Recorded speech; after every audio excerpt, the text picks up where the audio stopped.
mi gloria y el que levanta mi cabeza, Padre. ¡Aleluya! ¡Sí, Señor! ¡Tú eres mi fortaleza, Padre! En momentos de angustia, en momentos de dolor, de soledad, tú vienes a socorrerme. Tú eres quien me levanta, me consuela, Padre. Tú que nunca me has dejado solo.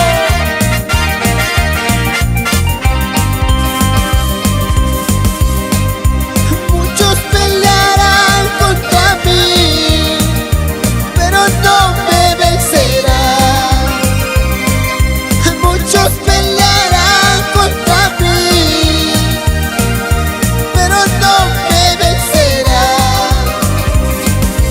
Porque el poderoso guerrero está conmigo.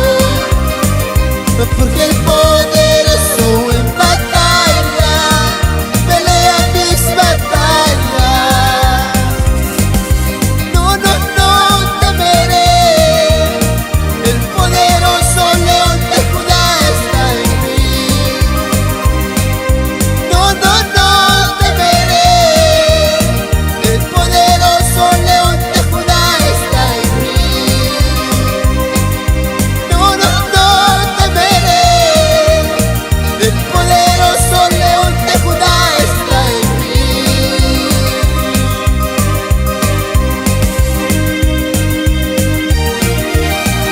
Algunos no entienden tu camino porque no son parte de tu destino. Tú eres el sueño de Dios. No te mueras hasta cumplir el propósito de Dios en tu vida. Levántate, tú puedes.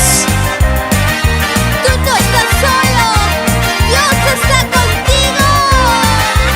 El poderoso gigante pelea por ti, el león de la tribu de Judá.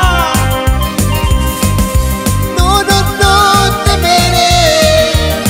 El poderoso león de Judá está en mí. No, no, no temeré. El poderoso león de Judá está en mí.